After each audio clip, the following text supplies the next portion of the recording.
Today I'll talk about costumes in harem. It is not an easy topic to make in a short time, because from time to time I have to give some information about harem itself. It needs that explanation as well. When I say costumes in harem, don't expect that you will see only women's dresses. But as you know, the sultans were also a member of the harem too. I mean, harem does not include only women, but there was one man and his sons, young, when they were young. So you will see also their costumes as well. So this bundle is very important because when a sultan died, they put all the clothing of the sultan in a bundle and make a list of the content, pin it or sew it on the bundle, and save it as it is. For that reason, we have a very good collection of costumes, kaftans of the sultans. It is really a remarkable collection, and you cannot compare with any other collections in the world. Why I'm talking about this bundle so much? Because the bundle itself, the fabric, here you see, is also very important piece as for the history of automobiling, because these little pieces of fabrics are from the 15th century. Unfortunately, we don't have too much silk fabrics from 15th century, but these are very important little pieces that we studied for our IPEC book. Okay. Now, we have an aerial photograph of Topkapı Palace, partly, because you know this is the first courtyard, and you only see a part of it. But what I wanted to show you, this is the Tower of Justice, and this part is the harem of the Topkapı. As you know, it was built on the slope of Topkapı Palace, and because it grew from 15th century till the end of the 19th century, all the buildings were built up in front of each other. It grew like that. So, for that reason, you cannot find a regular plan applied there. It is like a labyrinth. Only few people working at Topkapı can find her or his way around the whole harem without getting lost to every corner. It is really very tricky.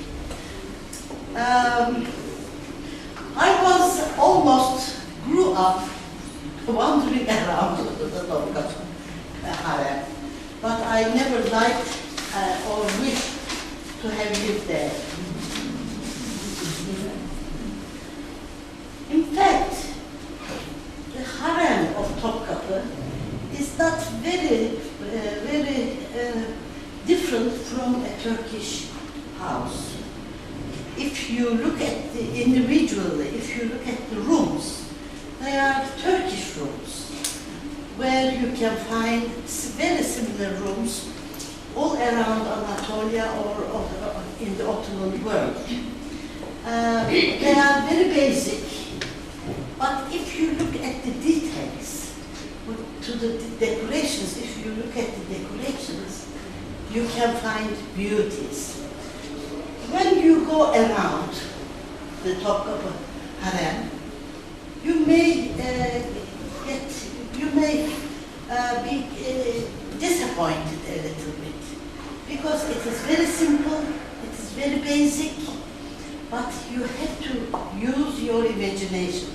You have to imagine people in beautiful costumes walking around, wearing beautiful jewelry, using beautiful objects, and also you have to imagine that in these rooms, like any other Turkish rooms around the Ottoman Empire, you know, they get beautified with beautiful carpets on the floor, beautiful curtains, beautiful covers, beautiful cushions.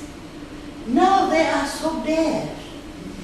When I was working, I've been working on several topics, but in the documents I used to came across the description of throne. You know, in my youth I couldn't understand, because when they said throne, I expected to have beautiful thrones like at Topkapı you see in the treasury, golden throne, or ebony beautiful throne, or you know, Ahmed the First throne, you know, all covered with jewels and so on.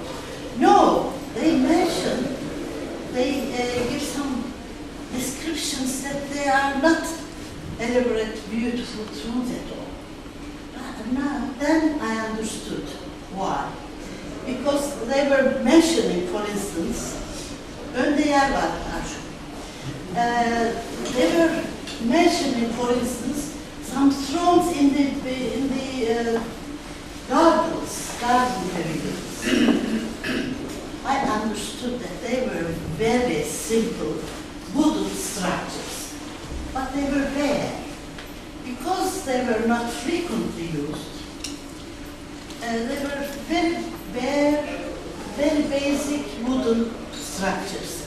But what they did, they took out of the storage the beautiful fabrics to cover up. Then they become beautiful throne. For instance, I'm sure that you never, I'm sorry, you never thought that İftariye Kasrı, in front of the Baghdad pavilion, there is a structure looking out of the Golden Horn. That is also a throne. And also there is a pool there, and there is a balcony-like structure, marble structure, going into the water. That's also a throne. And there is also another stone throne in the garden at Topkapı, in the corner of the garden. You never notice. But by putting beautiful fabrics, they become alive and beautiful and worth for the Sultan to sit on. So you have to imagine all these rooms in the Topkapı Palace and the life of the life in the harem by using your imagination, putting all the beautiful things in there. So let's go. Now this is another bad image, I'm sorry, of the Topkapı. I have to renew.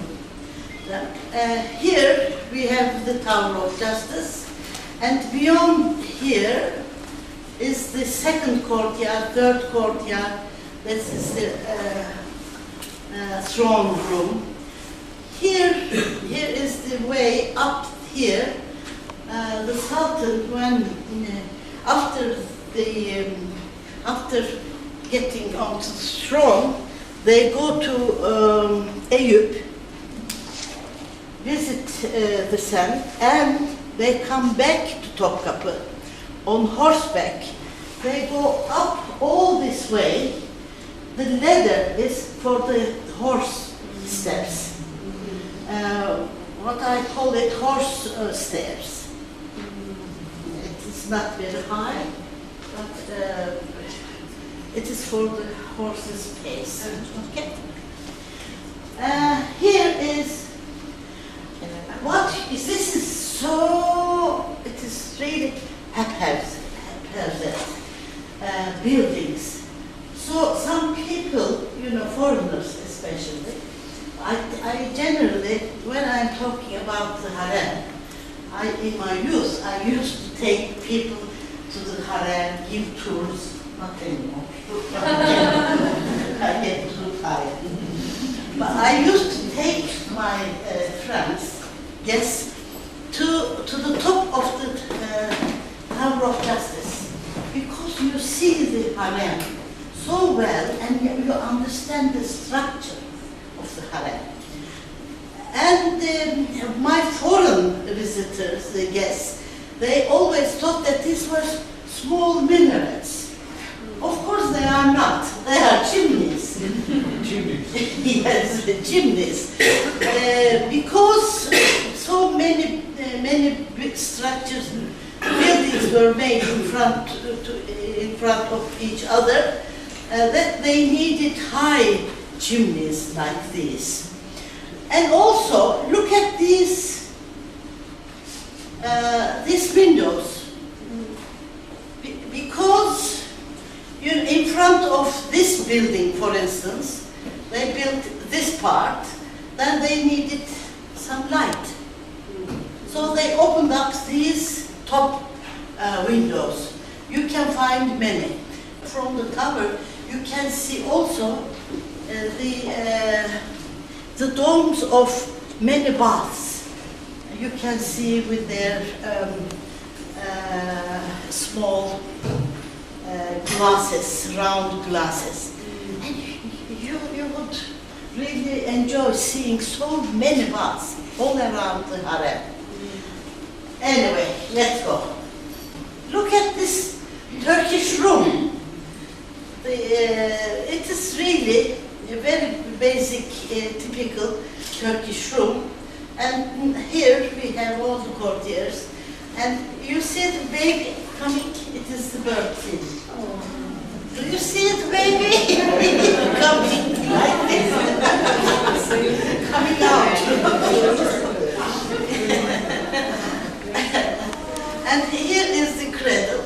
It is already there. And this is the birth chair. There are some birth chairs in the Topkapı, as well as you can find it at Dolmabahçe Palace as well. Maybe they are very comfortable, I don't know. Okay, let's go. This is the golden.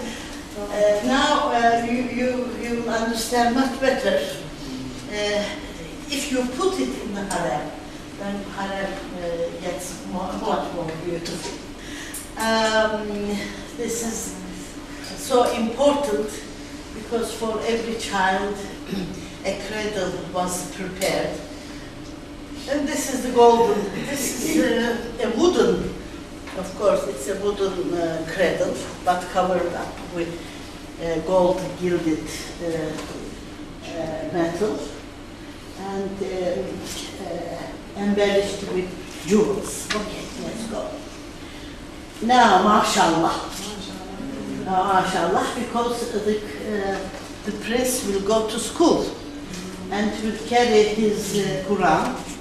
He will study Quran, learn to read it, and we put the Quran inside of this. And there's a special ceremony for it. And here we have the son, one of the sons of Ahmed III. He's like a miniature sultan. Okay, let's go. So,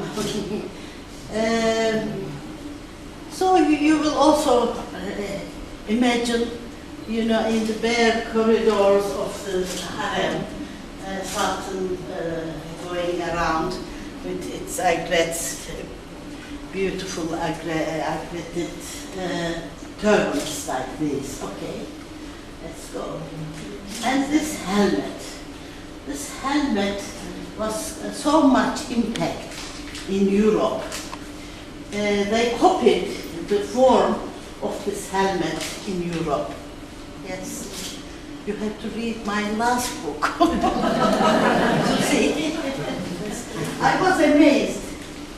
You know, in the last few years I learned, because I hated the helmets and arms and armor. I never went through the sections for arms and armor in the museums. I hated. I walked through, never looked. But when I was working on the impact of Ottoman culture in Europe, I had to look at them, and I started to learn. And I saw that, you know, they copied the form, especially the form of the helmets, so much all over Europe. And also, you know, it's very beautiful. The details, you have to look at the details. It is really very, very fine. And here is this ugly man. He was a nice man, and he was a boy. He was really more beautiful than his adult age. Mehmet III, why I'm very much interested in this image, because you also have to look at the trappings of the horse. Horse trappings were also very important. They, you know, every sultan had many sets of horse trappings, many.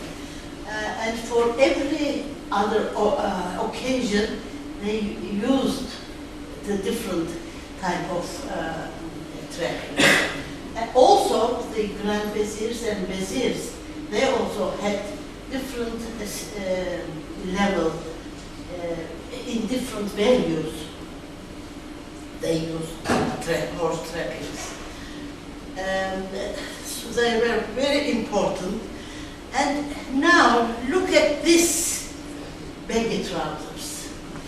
It is highly probable it's made of seraser, that is gold and silver, silk made of gold and silver. Why? There are so many seraser baggy trousers in the collection of Topkapı Palace. Why? They are so heavy. They are so rough. I mean, how, you know, you cannot have it on your skin. I'm sure they put some underwear as well. But why? I think this gives a good idea, because they used to go into public for Friday prayers, for some other occasions, and the public, the sultans would be on the horseback, on the horse, and the public would see, their eye level would see the baggy trousers first. And can you imagine the light of the sun coming on this seraser, gold and silver? Yeah. And you know, their eyes would be dazzled. For that reason, they had all the trouble to wear that seraser baggy trousers. Poor man. Ceremonial. Ceremonial. Yes. Oh, what am I doing? Okay, let's go. So here we have Ahmet III. Yes. And also the two sons, they will be circumcised. So they are very happy, but maybe not that happy. let's go. Here we have a leather tray. It's big. Because every unit at the Topkapı Harem, they receive their food on trays with a lid on it to keep it clean and hot. They would receive their food on trays. So this is an example, and here is a napkin. These napkins should be separately studied because of their embroideries. You can find some tent models, garden pavilions, landscapes. So there is the life of flowers, of course. But you know, these type of embroideries give also very good idea of Ottoman culture as well.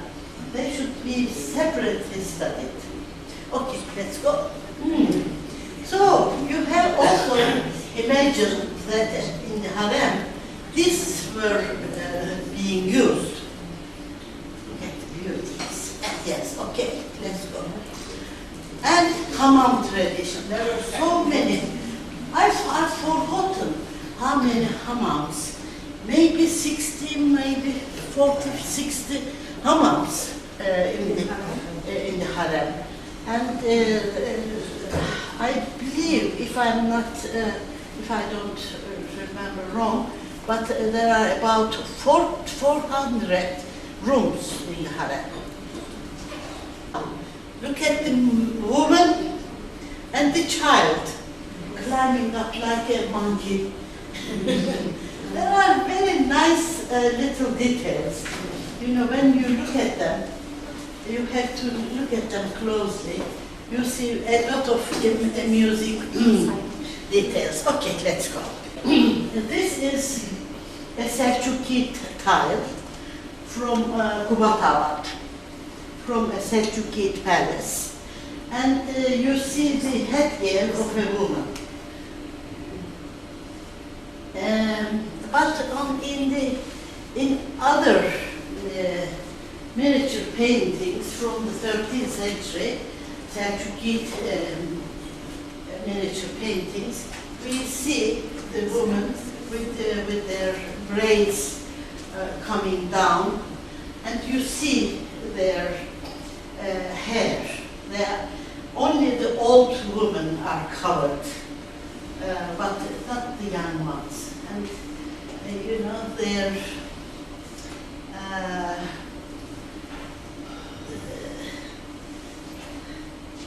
they have low décolleté as well, so they are quite free. And from an Arab traveler, Ibn Battuta, tell us that Turkish women in Anatolia are quite free, and they go out and do this and that. It's very good to read. And here, only the old women are covered up so tightly. Now, this is from the 15th century, from the time of Mehmet II, the Conqueror. And you see here the women's costumes. The cut of their kaftans, they are not different from men's in cut. Here they are having music together with men, but this is a very private party. And here we have Janissaries. Okay, let's go. Now, I found these in the tombs of Bursa. They are very early. They are very early headgears, and they are beautifully embroidered. As you can see, you cannot see the base of the embroidery. You cannot see the original base, the fabric. It is so tightly embroidered. It's become all covered with gold. Here we see in the miniatures. This is from a manuscript from Bodleian Library in Oxford. And it is a love story, Rose and Nightingale. And there are Rose and Nightingale, they are in love with each other. And these are also in love with each other. And this handkerchief is a symbol of their love. Okay, let's go. But we also look at their headgears. Okay. Now I'm showing you different type of the cut, especially the cut, the baggy trousers. This is saraser. This is a franc, they say. Should be Italian velvet, made of Italian velvet. This is also saraser. And this is also a foreign fabric, but made for the Ottoman market. And they use the motifs that Ottomans love. Okay, and these are children's. This is wool. This is like tights, modern tights. And for the winter, they needed to have warm things. The Topkapi is so cold. This is a sash which goes through here, and unfortunately you cannot see well, but it's beautiful embroidery showing hyacinths. Okay, let's go. Now here we have I'm showing you the headgears of Mehmet the Conqueror on Sinan Bey's portrait of Mehmet II by Sinan Bey, and this Perişani, what we call it, the sarık, the headgear or turban. As you can see how the wrapping was organized, and at the top is very important. Okay, let's go. Now, here we have some costumes belonging to Mehmet II. This is a beautiful, beautiful, unfortunately the image is not that good, but it's a beautiful Turkish velvet. Very good quality. And here we see again, look at the miniature painting. And this is the kaftan he was wearing when he died. In order not to disturb the body, sometimes they do it today as well, they cut the garment and take the garment out. So I remember that there are some blood stains still on. I will study all day, the blood. Okay, let's go. Some headgears for women from the collection of Topkapi. They are made of different fabrics, as you can see. And this is called, this headgear is called in Kütahya binofes or minifes. It is fes, but tiny little. So it is still being used sometimes, but in the last century they were very fashionable. there's a continuation. And you find the same type of costumes in Anatolia as well. Okay, let's go. So here you have some more headgears from the collection. And here we have Murat III sitting. He is sitting, it's a daily life motif, I mean a miniature painting showing the Sultan in his daily life. You see the chest here and the drawer here and manuscript. He was a great man, a great supporter of manuscripts. During his time, so many manuscripts were prepared. We know from Pechevi, the historian Pechevi, that during the time of Süleyman, he started a new mode of headgear. It is the high type of. You see him here sitting. You see the headgear, and remember this the film or series. What you see in his this is in his younger age, and this is the he is in older age. And here we have some samples from the Topkapı, how they look like.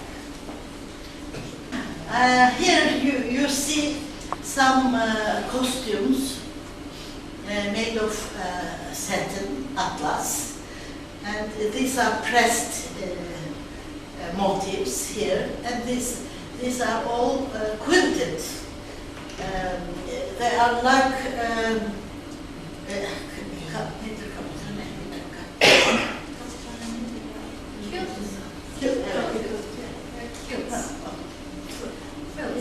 quilted. That is what I want to try find. These are for summer probably. You see that some of them are short-sleeved and some of them are longer, and the ceremonial ones we have the sleeves up to here. Okay, let's go. Here you see some kemha,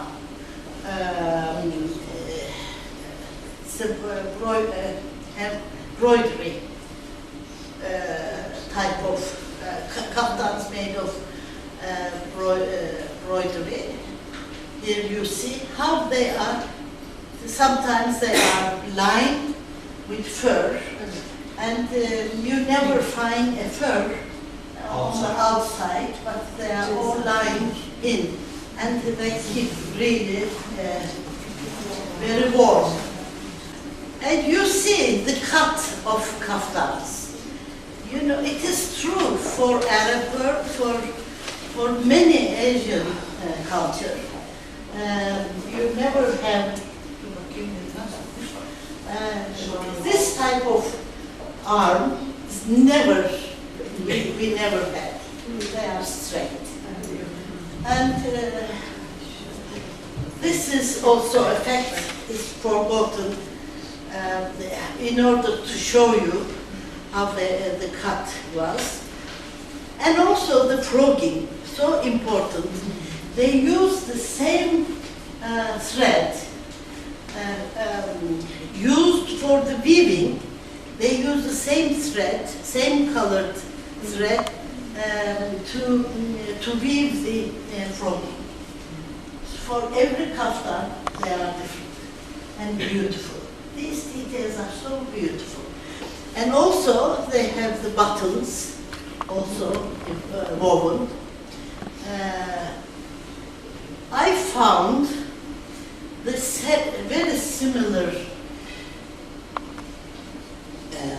fabric in one of the monasteries in Romania, in Suceava, in different color. I thought they were woven for the Sultan, but I assumed that they were woven in different colors, many, and they were also given or sent as gifts to other places as well. So it was a surprise. I was so happy buying it. So, okay, let's go. So these are the applique work kaftans. You see two different colored atlas, the satin, greatly designed here, and also the silver cloth and satin, red satin. You know, this beautiful kaftan is designed and created. Okay, let's go. Here is a very simple long-sleeved kaftan, as you can see. It belongs to Prince Korkut. Look at the beauty of inside. These are binofes again, but you know they can be very high as well. Like in some parts of Central Asia. You know, you can find some roots in Central Asia, some aspects of traditions you find in the Central Asia. I love to trace these influences. And here you see the headgears of these women.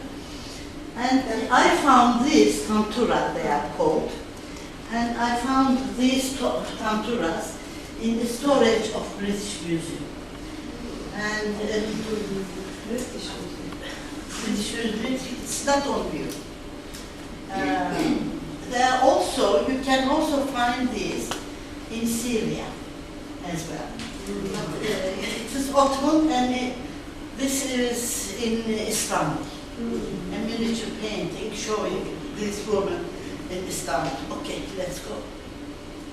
So this is an ivory mirror that we have in the Harem. Okay, it's a beauty. Yeah. And these three headbands, which is called in Turkish kaşbastı, belongs to Harem. And they are really very fine embroidery. We don't know to whom it belongs, but you can see some details of another one. Let's go.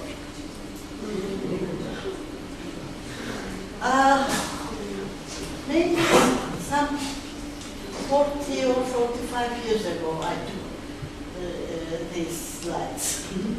I studied the boots and shoes collection at the Topkapı. These are all applique work, two-colored leather.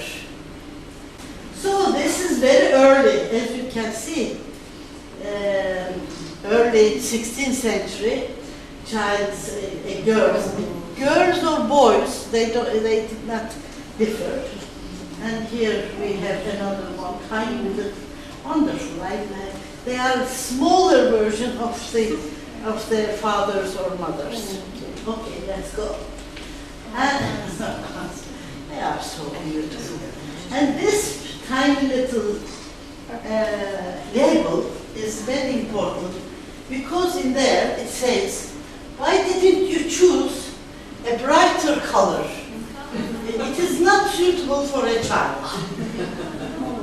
So the label is more important than itself, I think. Okay, we understand the reaction. Okay, let's go. Here we have another type of headgear we come across in the miniature paintings from the 17th century.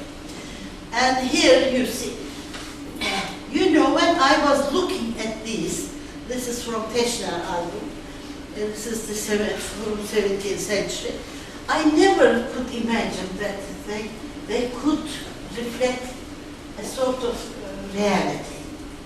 Because, you know, I wouldn't imagine such a headgear. But find all this, you understand this headgear much better. So when you see them, you know you should not jump into a conclusion so quickly. You have to think. Here is another one. It's a very funny. This is also, it looks very funny, but we have the actual things here. Okay, let's go. This is the most valuable autumnal fabric. It is serasel, two-colored. You know, I also worked on the documents giving us the price list of everything. And in there, serasel is called my gold, my silver. Isn't that lovely? My gold, gümüşüm, altının gümüşüm. It's the name of the fabric. And this is altının gümüşüm. My gold, my silver. This is ceremonial. And in here you have, there is a slit that the arm comes out. Okay, you never wear this sleeve. They just hang down. And if you look at the Özbek kaftan or so, what they have this sort of long sleeves. But what they do, they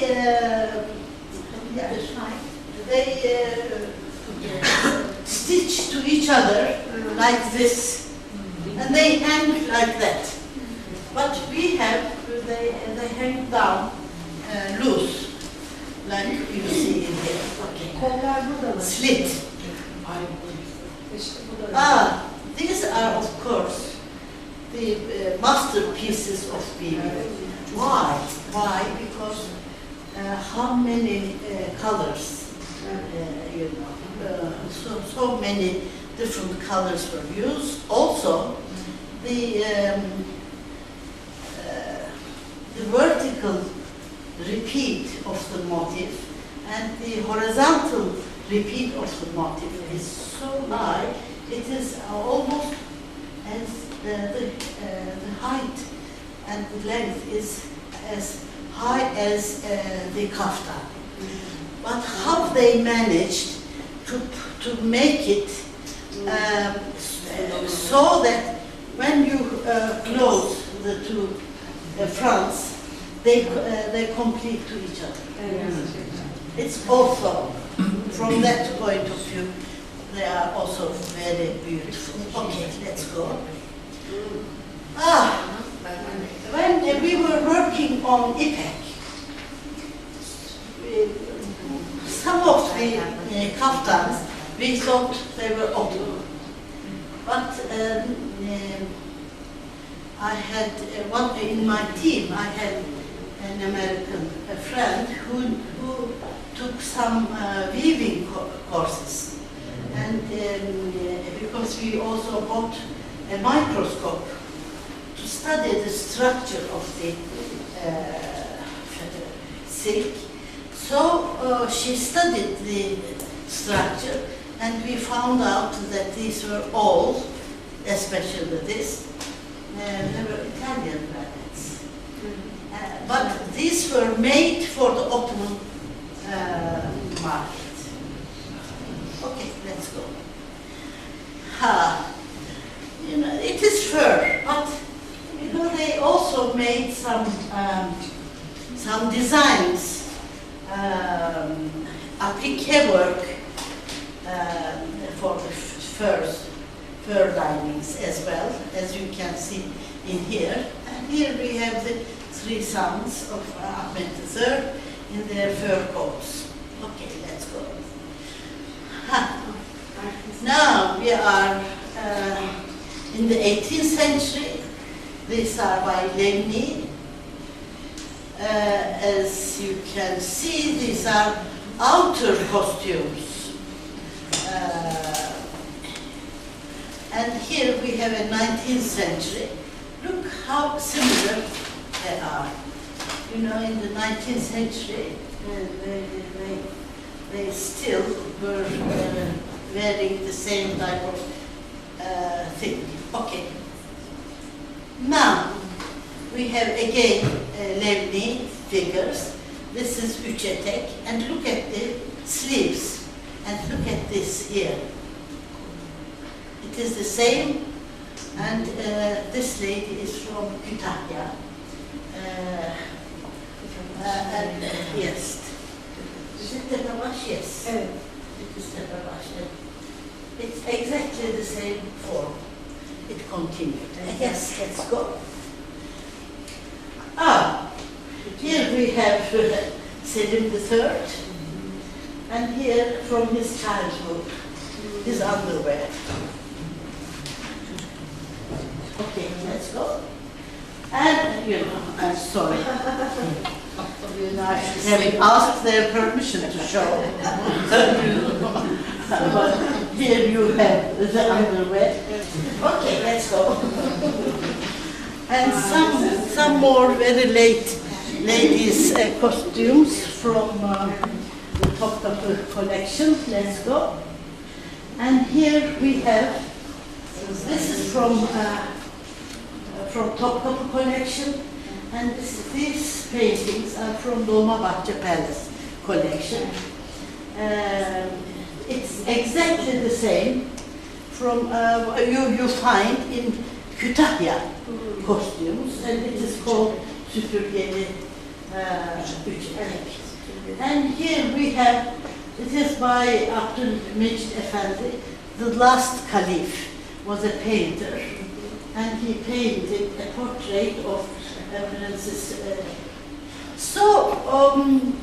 You know, you may think that the traditional Anatolian costumes also from time to time were worn at the court. But on the other hand, I found some details in the miniature paintings that they had this type of costumes worn in the 18th century as well.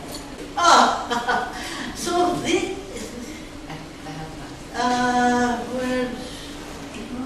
in Istanbul, the same type of dresses could be found in the treasury of many families, and these were from some families that you know, I photographed many years ago. Okay, let's go. These are the outer. This is the outer outfit. And this is